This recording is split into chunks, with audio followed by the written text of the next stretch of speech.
Welcome to another episode of The Right Ingredients, the podcast where we dive into the recruitment world of the specialty ingredients industry and share practical advice to help both clients and candidates get hiring correct.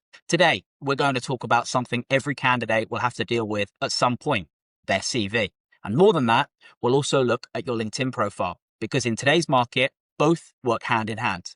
Joining me are two people I work with every day here at Aston Chambers, Alex Gould and Caroline Ford. Both are experts in spotting what works, what doesn't, and how candidates can position themselves effectively before they even step into an interview process. Good afternoon, Alex, Caroline. Thank you for joining us. Thank you.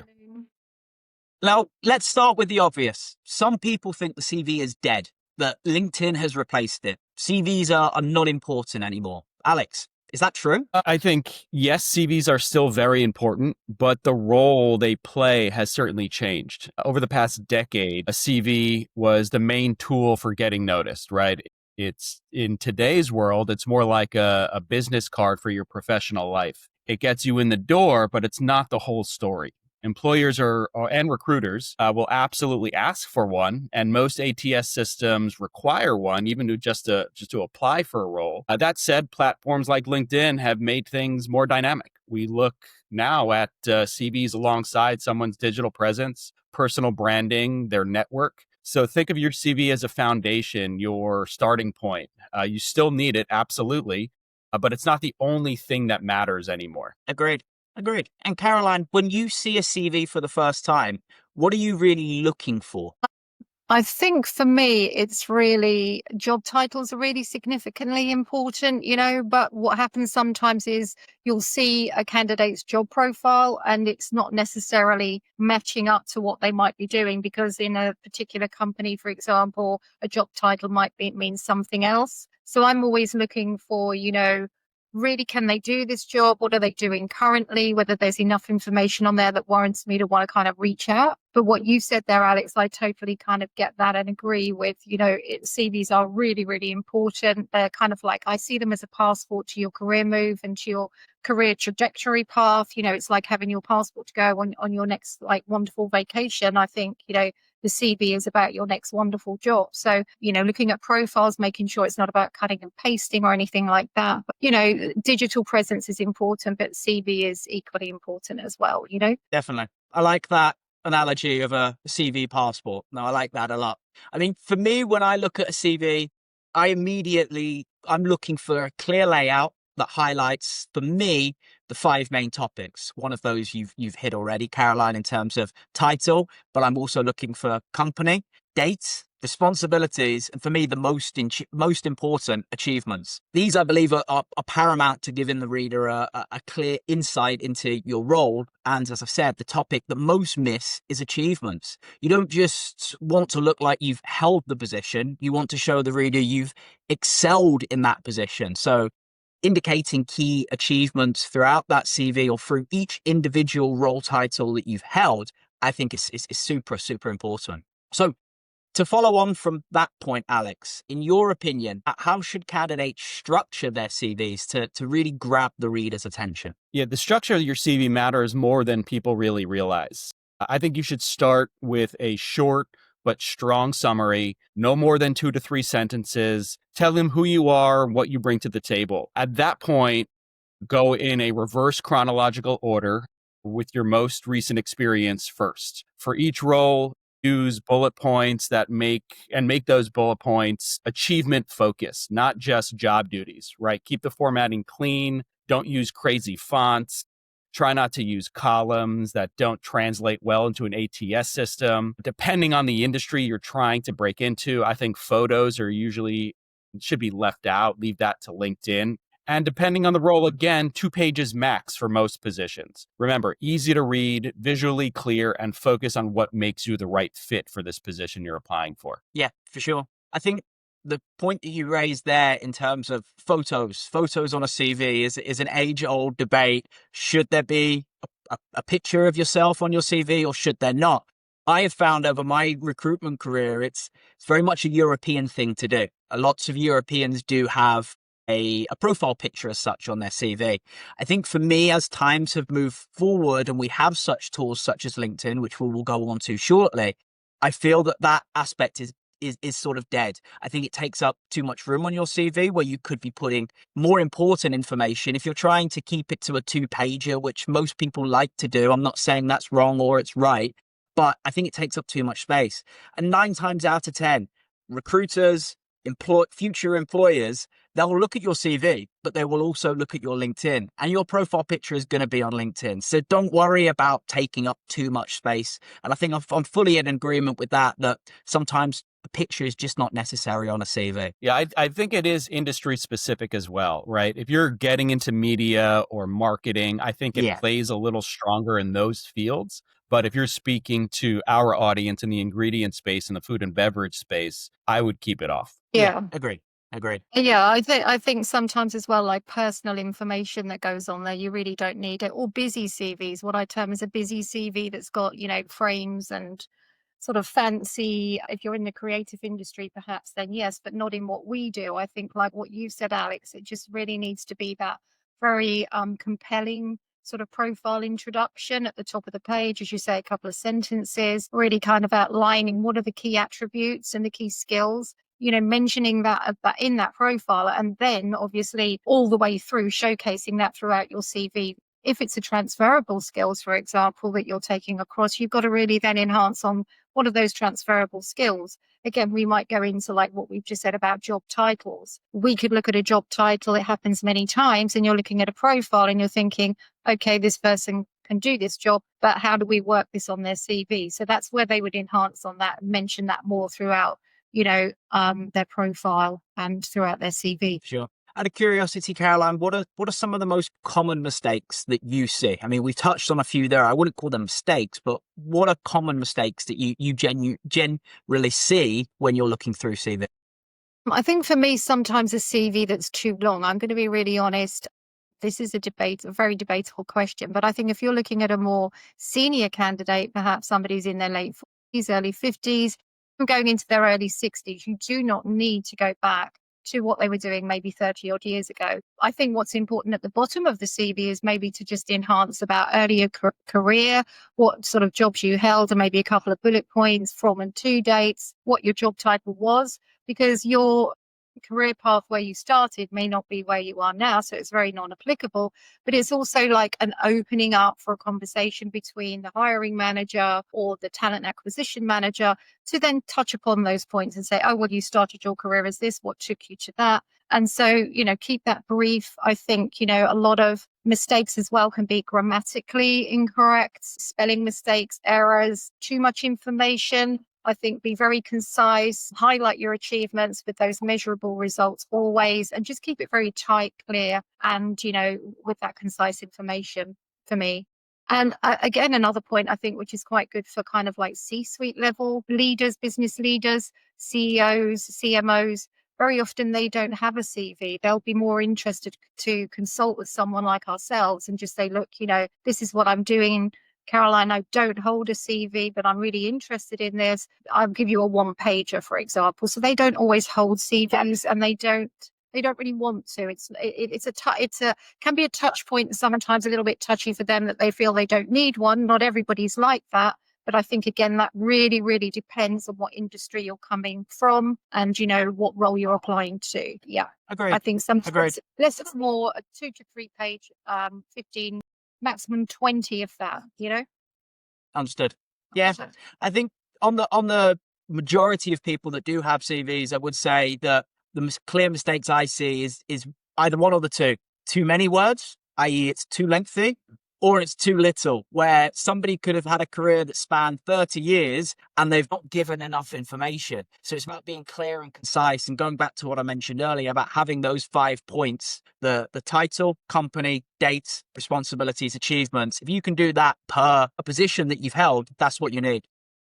Yeah, I've also noticed now that there's a lot of overloaded AI within resumes. So when they input a resume next to a job description, the resume now reads like a job description. And it's no longer really telling a story of who you are and what you've done. It's really just saying I'm responsible and managing for XYZ. and it's overloaded with buzzwords. So I think keeping an eye on how you use AI to your advantage when creating a resume can be a separate critical thinking activity someone should start observing a little bit more thoroughly. Yeah. I think as well, you can use those words like creative, passionate, a lot of cliches, but I think you need to back them up with examples, on your CV as well, throughout your CV. Yeah, good point. One thing I've noticed in recruitment is that candidates sometimes write their CVs for themselves. It's almost like a diary of what they've done throughout their career. And it's not for the person who's hiring. Alex, what's your take? How should somebody write their CV? For a prospective employer with them in mind, or just like a diary of what they've done throughout their career? I don't necessarily think you need to rewrite a resume for every position. I think that's really overwhelming, but you should tweak it so it does speak the language of the role that you're applying for. Think of it like this, that the top 30% of your CV, the summary, and each of the few bullets should feel tailored to the specific role you're going after. If the role emphasizes leadership, highlight leadership early. If it's a technical role, show your technical aptitude and achievements at the top. It's not about lying or exaggerating. It's about prioritizing what's most relevant. And in many cases, a one-size-fits-all CV will blend in and it won't stand out. A slightly customized one will stand out to that hiring authority reading through the resumes on their desk. Mhm. Yeah. I mean, I always say to candidates, go away, look at the company, what they do. And as you say, it's not about being dishonest on your CV, but it's about really showcasing how you can do that, what you can bring to the table, what are those key strengths, tap into all of that. And as I say again, lots of transferable skills that I think are sometimes overlooked. And particularly when you're looking at clients now, they might have, the algorithms and the keyword checks and all of that.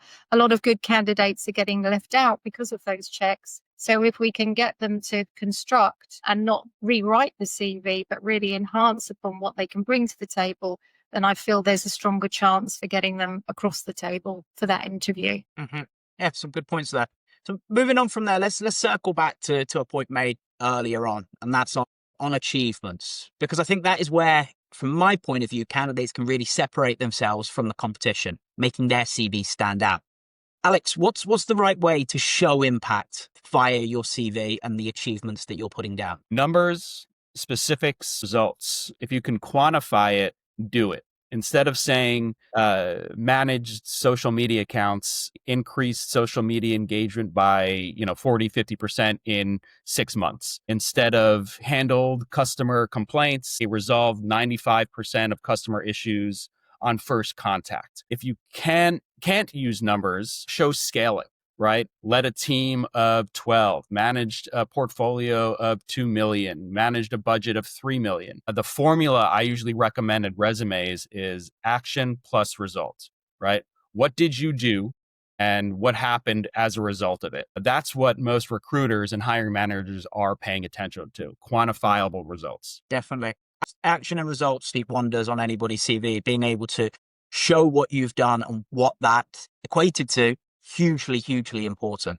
Yes, following on from what you said there, Alex, it's kind of similar to the STAR method, the situation, the task, the action, and the results is what it's called. And I think that that's very often used in an interviewing procedure. But I think, again, that can be applied to enhance those key achievements.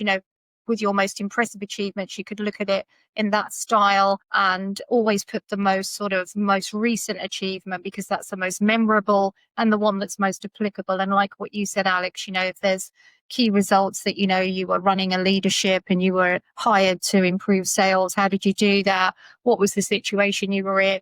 What was your time scales and how was that task delivered, and your input to that. So yeah, I'm kind of on the same page with you on that, Alex. And any advice on candidates who worry their role didn't have big achievements, or it's hard to quantify what they actually achieved in that role? I think a lot of candidates, you need to really coach them. In what we do, it's kind of like more consulting with them. So when you've got your candidate on the phone and you're sort of maybe talking through, how do we look at your CV? Are we happy with what you've presented to us? Yes, you have these achievements. I would say, look at that method I've just mentioned there about how you can optimize that situation that you were in when you talk them through. It's like telling a story almost, but making it more concise and having those bullet points on. So, if there was a product that, you launched and you launched it, it was, you were given a period of time that was maybe 6 months and you did it in 3 months, bullet point that onto your CV. Yeah, that's kind of what, some advice I would give there. Yeah. I think relating to our industry, let's take a technical candidate, for example. Sometimes when I speak to technical individuals, flavorists, perfumers, application technologists, analytical chemists, whatever it may be, technical wins when you compare the big figures and percentages of a commercial candidate. They can be a little bit harder to put down into words and quantify what you've actually achieved. However, being able to just jot down what you did during your time in the role that helped, developed, or pushed the company, the division, the team forward, their achievements that you can write down. And I think those are just as important to show that, yes, you held the position, but you also developed in that position and were successful in that position. They can be anything from training junior employees that went on to become more senior level individuals, new research capabilities for a flavor lab.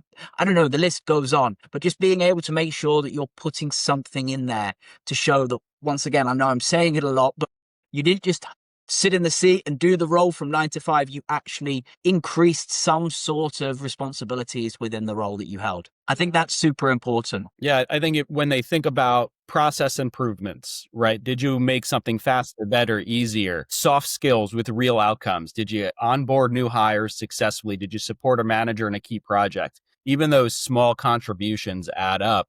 And if you're not in a quantifiable position, those things matter. Yeah. Well, let's shift to LinkedIn, which in my opinion is as important as the CV now, especially in our industry where networks really matter. And sometimes it's the first place you get noticed.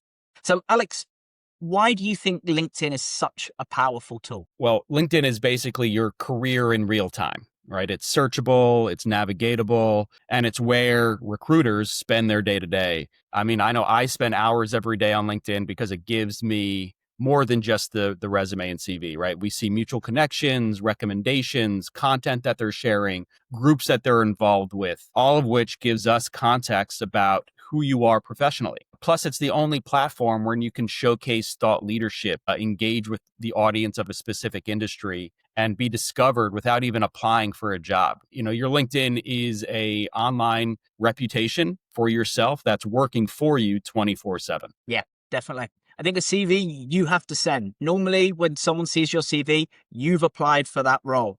With your LinkedIn profile, as long as it's designed and edited correctly, those roles will come to you. Your CV is not going to go out to everybody. Not everybody is going to see it unless you choose to send it to individuals. So having a powerful LinkedIn profile, those positions are going to come to you. But with that in mind, Caroline, I know a lot of candidates treat their LinkedIn profiles as a copy and paste of their CVs. Is that the right approach? Oh, I think it's definitely the wrong approach. It's kind of a lazy approach. I think, it's your digital reputation on your LinkedIn. Of course, you have to keep it up, and it's not a cut and paste scenario. Obviously not. I think, candidates really need to kind of look at that as showcasing, their sort of there's their key skills at the top of their LinkedIn, their job title, and then really giving it story. It's their personality. It's a story about themselves, showcasing who they are, speaking directly to their audience. Whether if you're a business leader, for example, you really want to showcase what your offering is to your clients, potential clients. If you're a job seeker, you really need to, how am I going to attract people for the skill, for the jobs that I'm looking out for? So I think, it's storytelling all the way. And that's what your LinkedIn should be, not a cut and paste. You have to keep the dates up to alignment, because if you've got, for example, hiring manager looking at your CV and then they go onto your profile and all the dates are wrong, that can create a little bit of, red flags there, kind of what's going on. Is this, it's your reputation. So I think you really need to keep that up to speed. But, turn your about section, I think, into a story. That's really important. Yeah. I think from my perspective, LinkedIn, it is a snapshot. It doesn't need to have all the details your CV would. I mean, Plus, maybe some of your responsibilities and achievements may be somewhat confidential. So you don't want to plaster these all over a public resource such as LinkedIn. Same core details I think you need, but more conversational, using the about section to really show personality and motivation that maybe your CV won't have. I think you can be a little bit more, what's the word I'm looking for? A little bit more relaxed with your LinkedIn profile than what you would write CV, because I think that will then show your personality a little bit more. Your CV, I think, needs to be a little bit more professional, concise, to the point. Your LinkedIn can show a little bit more of your personality. With that in mind, Alex, from a recruiter's perspective, what makes a LinkedIn profile really stand out to you? First, a headline that's more than just a job title. Use keywords and show value to what you're doing and who you're supporting, right? Helping businesses scale through strategic recruitment, not just recruiter. Second, a strong about section. Written in the first person, it should feel like a conversation so you can show that personality that we were just talking about, not a corporate memo.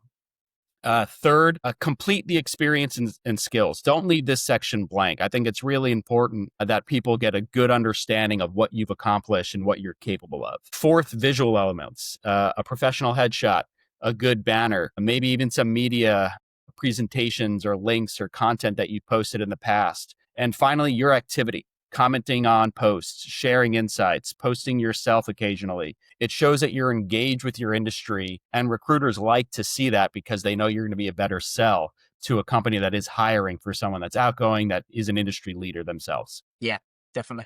I think something that you've touched on there as well, Caroline, and one thing I've seen go wrong in recruitment processes is when a CV and LinkedIn profile don't match, either different dates, job titles are slightly varied. Alex, how damaging is that? It can be a red flag for sure, right? If dates or titles don't match, the first thought is, are they being honest? Even if it's an innocent mistake, it creates credibility doubt. And that doubt will kill confidence from a recruiter or hiring manager's perspective into a specific candidate. Employers want consistency, so always keep both updated and aligned. Doesn't have to be, word for word copy paste like we just went into, but the timelines should be identical. Yeah.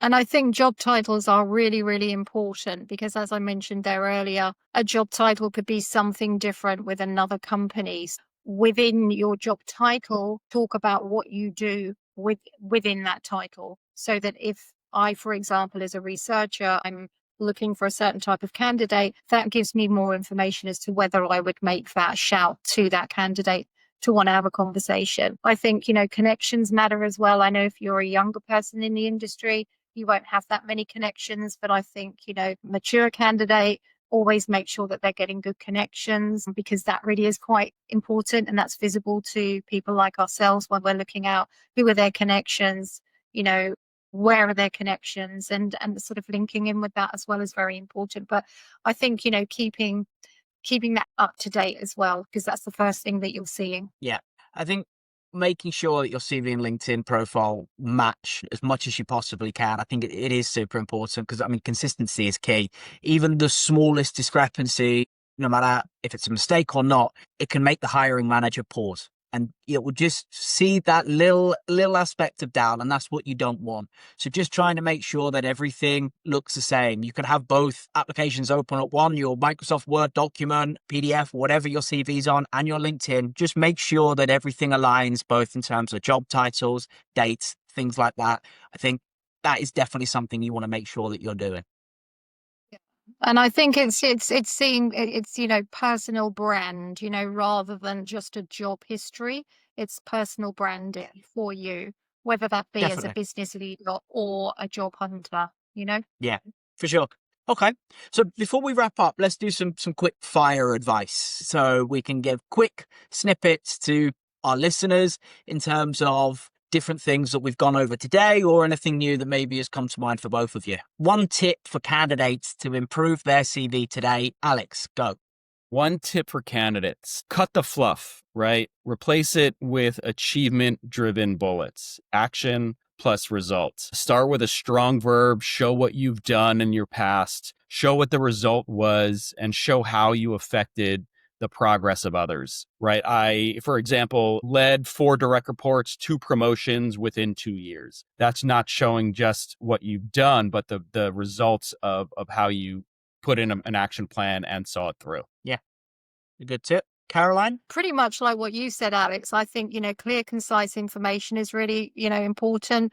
Good presentation, highlight your achievements with measurable results, keeping all of that sort of up to speed and having a very strong profile introduction. For me, I've got 2. One, highlighting achievements. I've gone over this already. From experience, I think it's what really makes strong candidates stand out from the rest.